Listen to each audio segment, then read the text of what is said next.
Assalamualaikum warahmatullahi wabarakatuh.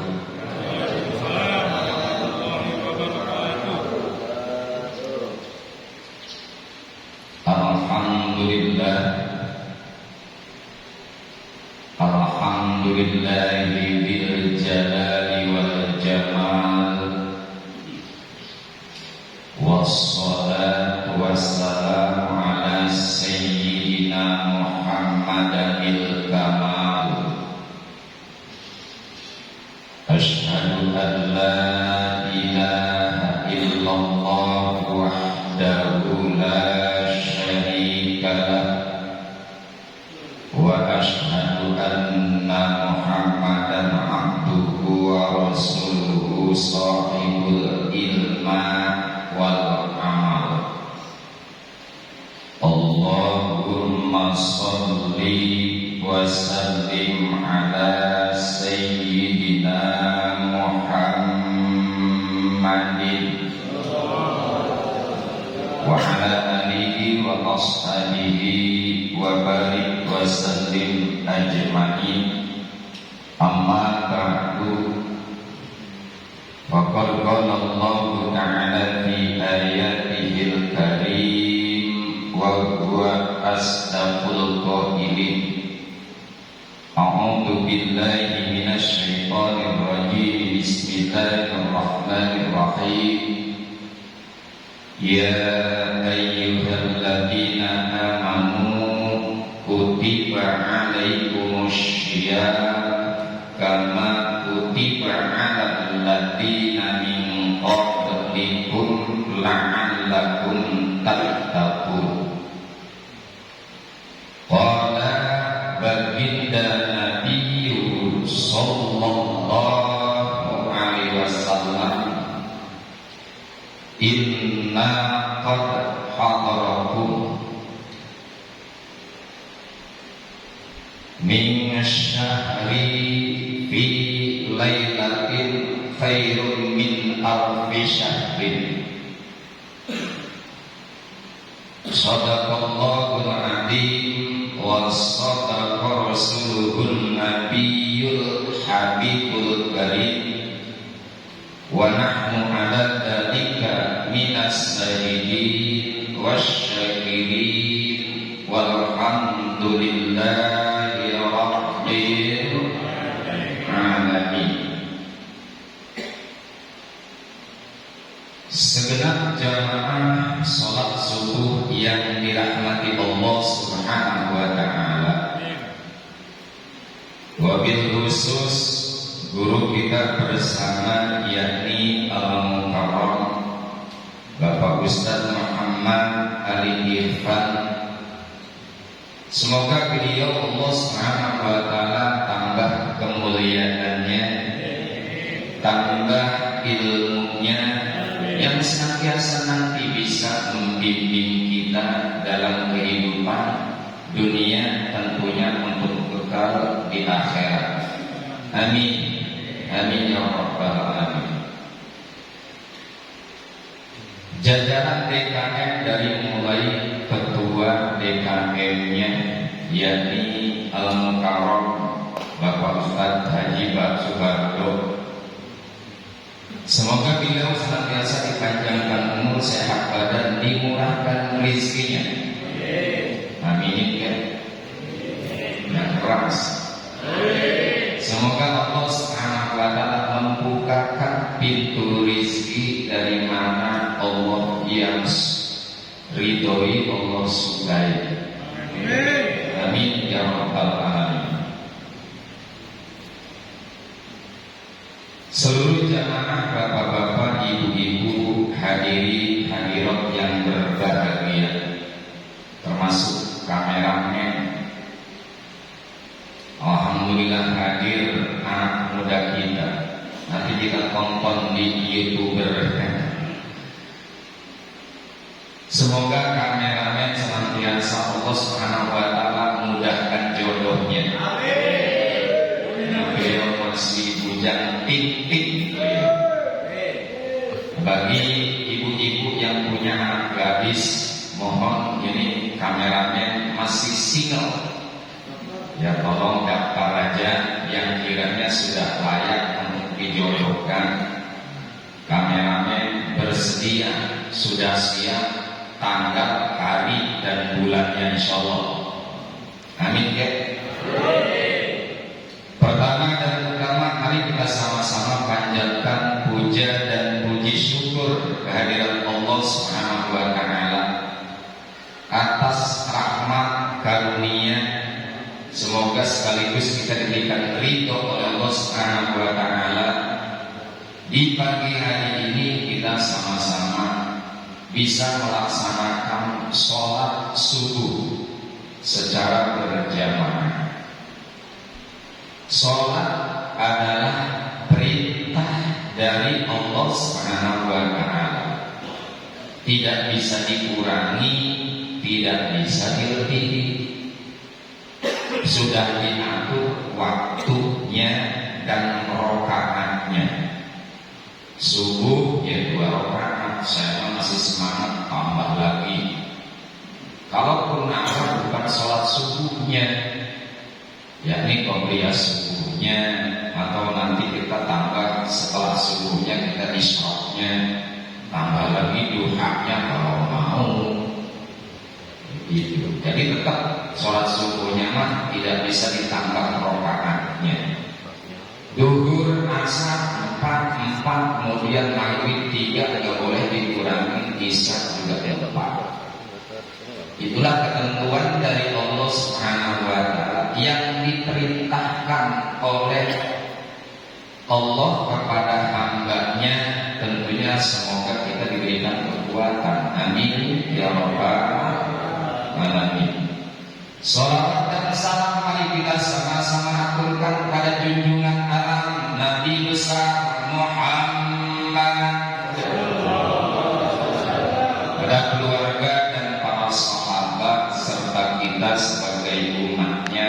Insya Allah yang selama ini kita berharap selalu berdoa kepada Allah, meminta, menadahkan tangan setiap saat kita untuk mendapatkan syafaatnya.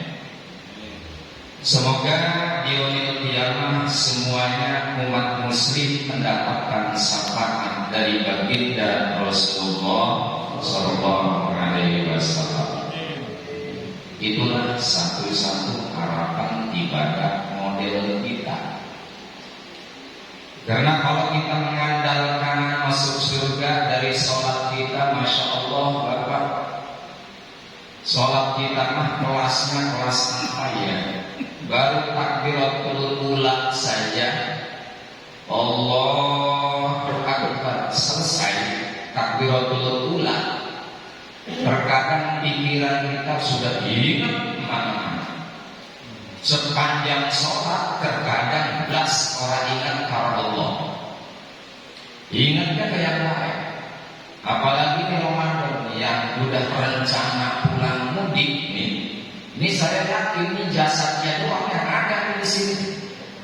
Ini ruhnya udah di sana, udah di kampung, udah muter aja, udah kebayang kalau itu betul tidak? Nanti saya halaman sekitar kita itu udah kelihatan dari mulai sekarang. Kalau kita rencana pulang kampung, semoga kita diberikan kesehatan selalu, panjang umur sampai nanti di Idul Fitri.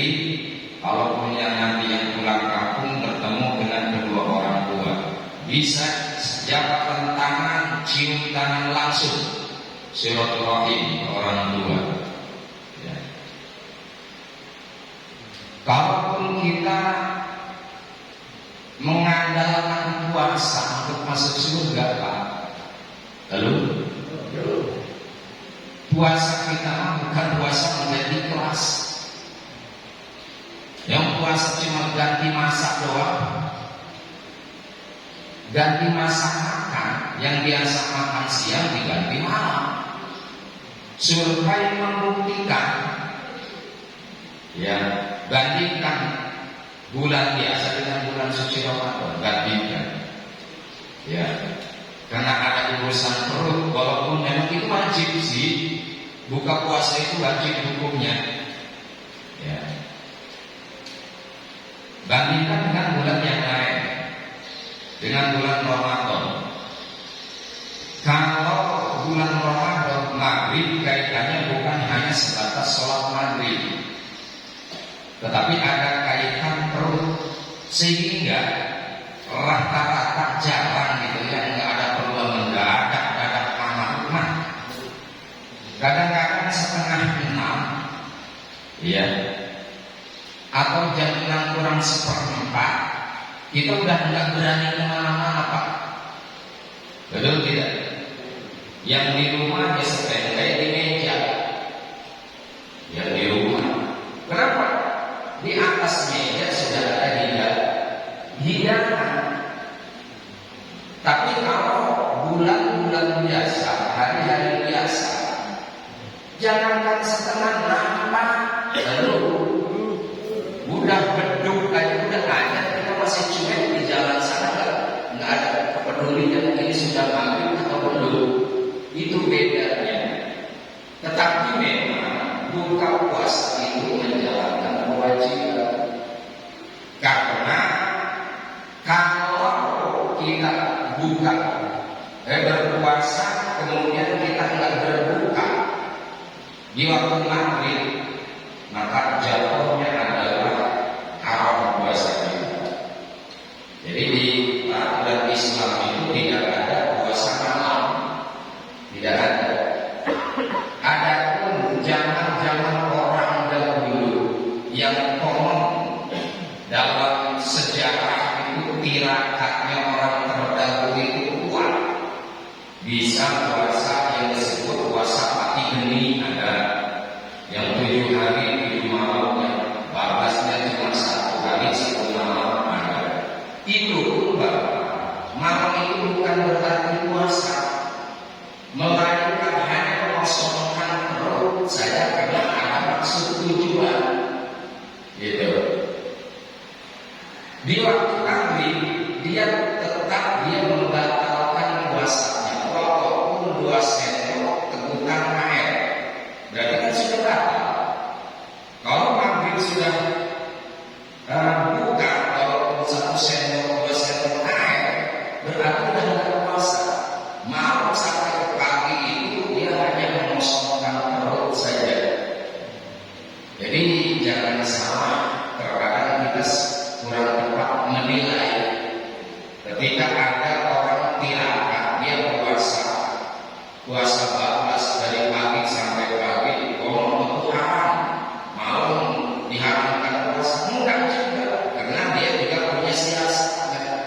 Yang melakukan itu biasanya belajar dulu yang mana kira-kira yang bisa jadi haram dalam hal puasa. Nah, puasa kita kan masih puasa dendam.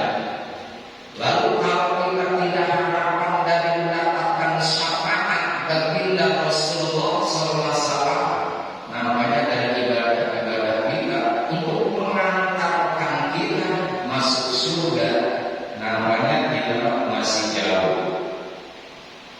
Hadirin yang dirahmati Allah Subhanahu wa Ta'ala, terkait dengan Ramadan ya, karena ini sudah hari yang ke-13 yang pada umumnya kita lakukan ya. Pertengahan Ramadan kita sudah melakukan penunaian atau bayar zakat fitrah secara semarak pada umumnya. Sekalipun bayar zakat fitrah itu kewajibannya bukan tanggal 15 sampai tanggal 30, melainkan masuk Ramadan itu kita sudah ada kewajiban bayar fitrah yang sebenarnya bukan dari tanggal 15 ke sono. Begitu Ramadan masuk, kita sudah ada kewajiban untuk membayar zakat. Cuma faktor kebiasaan yang kita lakukan, kita ambilnya pertengahan Ramadan sana. Hadirin yang dirahmati Allah Subhanahu wa taala. Lalu puasa itu kewajiban siapa sih? Puasa itu kewajiban umat muslim. Ya. Itu yang pertama syaratnya. Muslim. Kalau enggak muslim enggak diwajibkan oleh Allah. Yang kedua adalah balik. Kalau belum balik, belum diwajibkan puasa. Adapun anak-anak kita yang belum balik sekarang ini kita latih puasa. Gunanya adalah untuk mentarbiyah anak, mendidik anak supaya nanti ketika dia balik sudah dapat kewajiban, itu dia sudah terbiasa berpuasa, enggak kaget-kaget amat. Padahal anak yang masih belum balik itu belum ada kewajiban berpuasa. Yang ketiga berakal, yang normal, akal kita itu wajib. Jika tidak, kita berdosa. Jadi sebetulnya kita mudah kalau pengen berpuasa, dibebaskan untuk tidak berpuasa. Lalu bebas, tinggal bilang aja gitu bebas. Jadi orang yang berakal bebas tidak ada tuntutan apa-apa dari Allah Subhanahu wa taala. Nah, di bulan suci Ramadan, selain kita melaksanakan puasa, mulai puasa itu adalah waktu subuh, itu mulai start. Maksudnya harus kita menahan segala sesuatu, bukan menghilangkan. Jadi puasa itu bukan menghilangkan nafsu, menahan doang. Kalau menghilangkan nafsu bahaya. Manusia punya nafsu syahwat, dihilangkan nafsu syahwatnya, itu bahaya. Hadirin yang dirahmati Allah Subhanahu wa taala. Juga kita ada kewajiban yang namanya bayar fitrah. Ya, melakukan penunaian zakat fitrah. Zakat fitrah itu kewajiban siapa? Kewajiban umat muslim, baik yang hari bulan puasa ini yang mampu berpuasa ataupun yang tidak, yang hidup di bulan Ramadan walaupun sesaat. Saya mencontoh hidup sesaat di mana di bulan suci Ramadan yang wajib zakat fitrah. Contoh, kita ini tanggal 1 Ramadan masih hidup, berarti kita sudah menemukan Ramadan. Kemudian besok harinya atau malam yang kedua meninggal dunia orang tersebut. Maka orang tersebut walaupun sudah meninggal wajib untuk dibayarkan zakat fitrahnya karena dia sudah hidup, masih hidup di bulan Ramadan ini walaupun 1 hari. Itu yang pertama. Yang kedua, jika ada wanita sedang hamil pas bulannya hamilnya, sebelum datang Idul Fitri, pelaksanaan Idul Fitri, malam takbir katakan lahir, berarti itu si cabang bayi dia ada di dunia, lahir ke dunia sebelum Ramadan habis.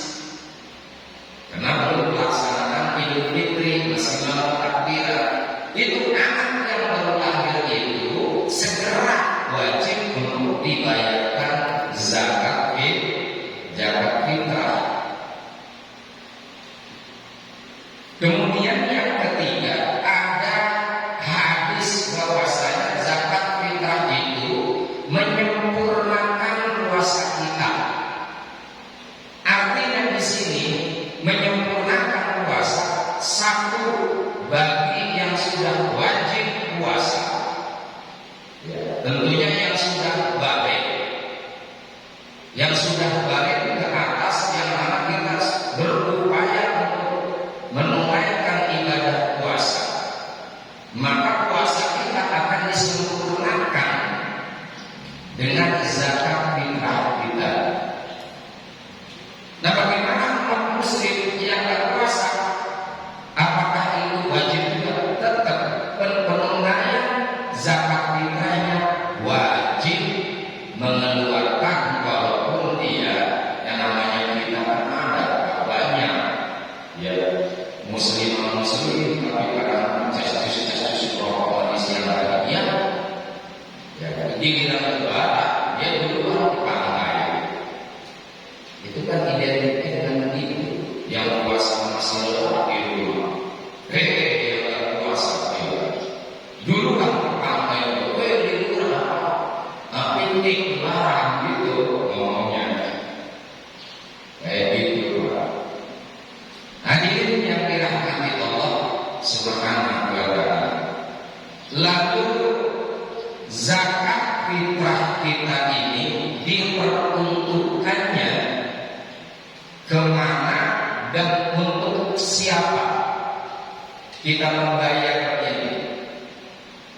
Kita lihat di surat At-Taubah ayat 60. A'udzu billahi minasy syaithanir rajim. Bismillahirrahmanirrahim. Innamas shadaqatu lil fuqara. Yang pertama, wal masakin. Kedua, wal amilin. Ketiga, wal mu'allafati qulubuhum. Yang keempat. Yang kelima adalah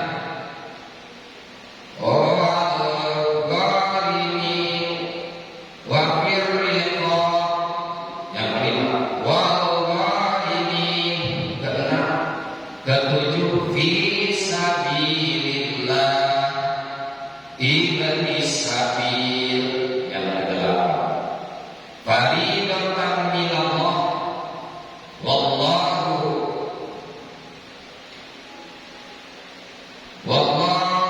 alimul hakim. Jadi peruntukan zakat fitrah adalah terdiri 8 asnaf. Yang pertama, innamas shadaqatu lil fuqara. Ayat ini Bapak tidak membahas soal zakatnya, tetapi sedekah. Innamas shadaqah, bukan innamas zakat. Kenapa tidak diterapkan innamas zakat? Karena pada dasarnya zakat yang sedekah, zakat serendah-rendahnya bersedekah. Perbedaannya hanya ketentuan. Kalau zakat sudah ada ketentuannya. Zakat fitrah 2,5 kg. Kalau beras, kalau uang disesuaikan harga berasnya. Ya. Atau kalau liter 3,5 liter. Kalau diliterin, kalau kilo 2,5 kilogram. Itu ketentuannya. Kalau zakat yang lain seperti zakat mal itu 2,5%. Kita keluarkan ketika sudah jatuh nisabnya. Kalau harta simpanan beda dengan kita punya perniagaan, punya warung misalnya, di total semua barang yang ada plus uangnya yang terkumpul, tapi uangnya jangan yang masih di luar sana, masih digunakan orang, itu jangan digunakan, belum ada ketentuan. Ya. Uang yang ada beserta barang yang ada dihitung.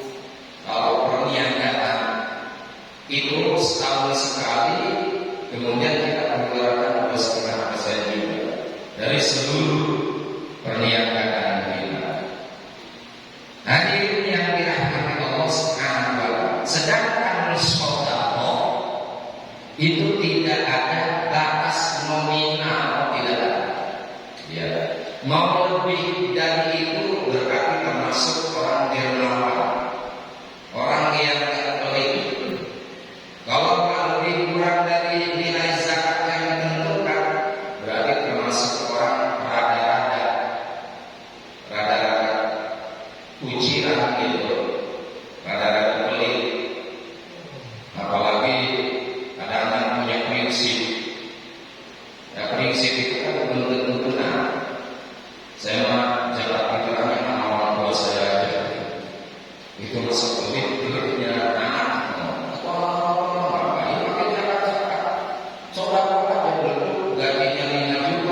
Kasih orang itu 2,5 juta, kenapa? Begitu. Orang itu yang ngurusin dia juga sampai membesarkan, sampai menyekolahkan, sampai kita sukses orang tua kita. Hadirin yang dirahmati Allah Subhanahu wa taala. Yang pertama peruntukannya adalah nilai zakat fitrah. Innamas shadaqatu lil fuqara. Yang pertama untuk orang-orang fakir. Kriteria orang fakir ini, ya, orang yang hidupnya susah, untuk makan minum sehari-hari kekurangan, tidak punya pekerjaan yang tetap, serabutan. Kalau ada orang dulu ibu galiko kerja, kalau enggak. Sementara punya anak 5, hasil dari kerja itu kalau kita ukur untuk makan sendiri aja tidak cukup. Sementara untuk ngurusin anak 5, biaya sekolah dan sebagainya, itu yang disebut fakir, orang yang miskin. Dan orang itu tidak mempunyai pekerjaan yang layak, pekerjaan yang tetap, itu disebut fakir. Untuk makan minum keluarga sangat-sangat kekurangan. Itu fungsinya zakat. Yang kedua, wal masakin, orang miskin. Orang miskin ini, kriteria orang miskin adalah orang itu punya pekerjaan. Memang pekerjaannya setiap hari katakanlah gaji biasa UMR, itu biasa. Tapi punya anaknya 10. Ukurannya saat kita membiayai anak 10, kira-kira dengan gaji UMR ada yang TK, ada yang SD, ada yang SMP, ada yang kira-kira masih keteteran, masih keteteran. Punya kerjaan masih kurang, tapi untuk biaya hidup kurang. Hidup anak kita, setiap anak kita untuk sekolah maksudnya. Jangan mau beli motor anak sekolah, itu mau beda lagi. Anak sekolah SMA punya ninja, SMP, yang SD tidak cukup motor listrik, begitu Pak. Ya, itu termasuknya kalau udah kaya itu mah. Jadi kadang-kadang buat jajan aja punya pekerjaan tetap, tapi hasilnya itu belum memenuhi untuk kebutuhan. Tapi itu nggak lapor-laporan kayak yang pokok, ya miskin. Kemudian yang ketiga adalah wal amilin. Nih, amil kriterianya orang yang bekerja, menghibur, mengelola dan membagikan.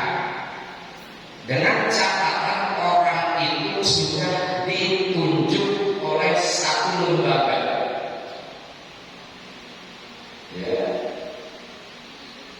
Jangan kita membentuk sendiri kelompok. Misalkan Mongoy, itu kita bikin panitia itu di lapangan. Misalnya Mongoy ada.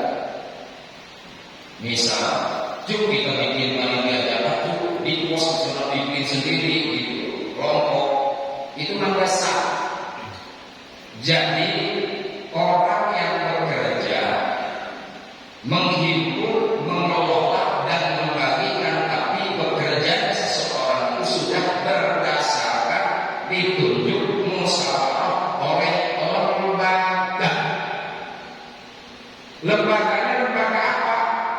Bukan lembaga organisasi yang sifatnya sosial saja, tetapi lembaga yang bentuknya lembaga dia mengerjakan, mengelola tentang keagamaan.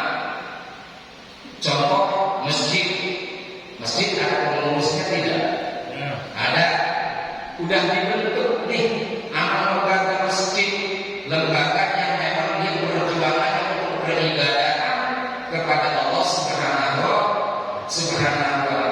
Udah ditunjuk oleh pengurusnya, maka dia menghibur, mengelola, membagikan. Itu disebut bahasa kitanya panitia. Bahasa agamanya itu amil, bahasa baratnya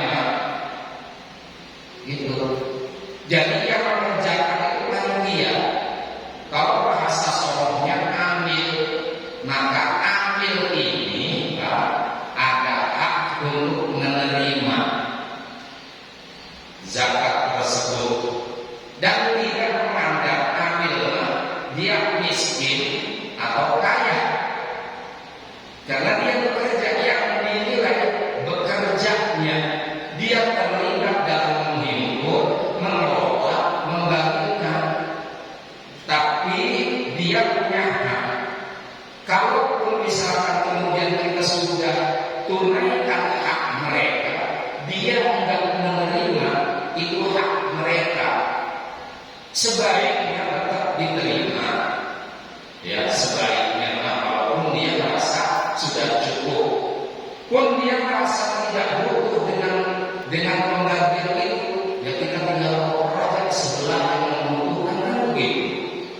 Cuma kadang-kadang kita pahamnya ada gengsi-gengsi dikit, berarti saya tidak miskin dong. Enggak, karena yang namanya panitia, yang namanya amilnya tidak dipandang dia kaya atau miskin. Yang dipandang adalah dia punya tugas yang sudah ditunjuk oleh lembaga tersebut. Dia hak menerima bagian daripada zakat. Kemudian yang keempat adalah wal mu'allafah. Wal mu'allafati qulubuhum. Jadi mu'allaf. Mu'allaf ini yang gimana? Mu'allaf yang baru dia memeluk agama Islam, pindah daripada agama lain ke agama Islam, yang notabene kedudukan keimanan dia masih lahir, masih muda untuk diprovokasi dari kanan kiri. Apalagi kedudukan dia miskin juga. Walaupun dia kaya, bukan soal kaya miskinnya, tetapi soal mu'alafnya yang wajib, yang hak menerima. Ya, saya tegaskan sekali lagi, bukan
disebut hutang di sini adalah ya di sini kan kadang-kadang kalau kita bahas begini kan kadang-kadang satu dengan yang lainnya juga berbeda. Ini hilafiyah tidak bukan ketentuan ya hilafiyah. Jadi yang namanya timbul perbedaan itu disebut hilafiyah. Yang hilafiyah harus menghargai satu dengan yang lain selama memang runtutannya masih sesuai dengan akli kita, bukan sebuah ketentuan. Misalkan kita punya pengakuan begini harus begini ya, karena itu sifatnya hilafiyah. Ada pendapat lain yang harus terhargai itu. Karena ini kan aturan yang ngaku itu kan fikih. Hadirin yang dirahmati Allah Subhanahu wa Ta'ala. Jadi orang yang terlibat hutang yang tidak bisa mampu membayar itu hutangnya adalah bukan hutang umum yang pertama, yang sifatnya ada tanggung jawab untuk orang membayar.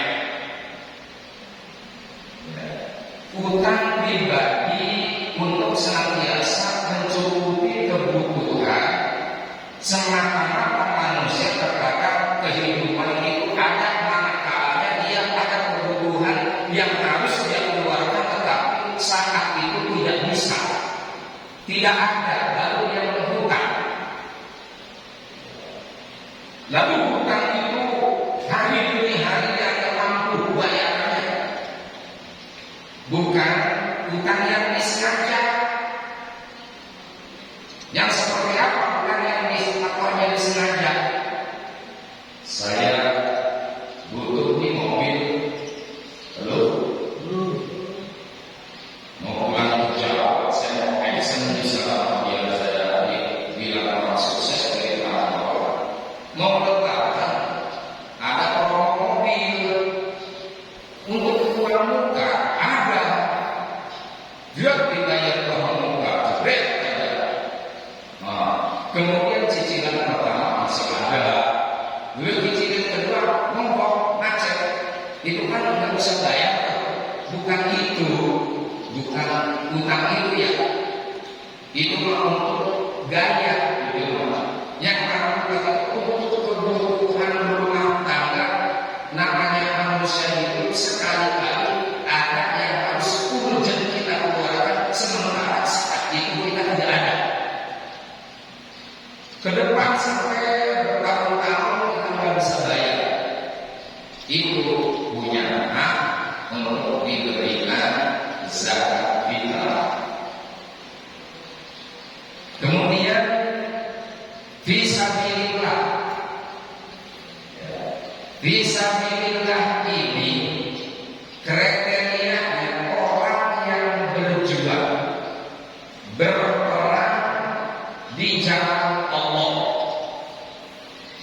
Nah, kalimat berperang ya oke lah, zaman dulu pada saat perang itu megang senjata melawan musuh, melawan kafir yang mana dia mengganggu agama kita. Ada perang yang namanya perang ya melawan nafsu kita. Contoh, kalau enggak lawan nafsu kita nih, Ramadan, kira-kira enggak lawan nih, ya kita nggak mungkin mampu puasa. Berperang melawan sholat sama, atau kategori yang lain berjuang menghidupkan agama Allah. Dalam kata perjuangan menghidupkan agama Allah secara internalnya, yang berjuang di jalan Allah itu para guru yang mengajarkan ngaji setiap hari tanpa dia meminta upah. Bapak, halo? Jadi meminta akan dikasih, bedanya kayak kalau guru umum